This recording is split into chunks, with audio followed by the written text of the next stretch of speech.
বাংলাদেশে এমন একটা জিনিস আছে যে জিনিস মনে করেন যে 1000 টাকা কেজি যদি হয়, তাও এই বাংলাদেশের দর্শক পাবলিক রাস্তায় আন্দোলন করতে পারবে।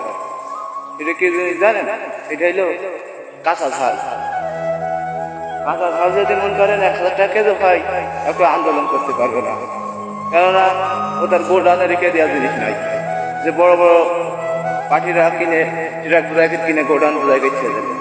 এই জন্য ও কেউ মানুষ, সাধারণ মানুষ কেউ আন্দোলন করবে না যতটা কেজি গেছে। কিন্তু আমার তো ঝাল নেই, আমি তো বিপদে পড়ে গিয়েছি।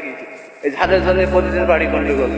এক পয়সা ঝাল কিনে আনবো, দুদিন পর পর মনে করেন যে কেউ হালাত যাতে আসলে ঝাল এলে হালাত। এবার না আমার বাড়ির তো মনে করেন যে মানুষ, উনি চাতে আসলে ফিরোয় না।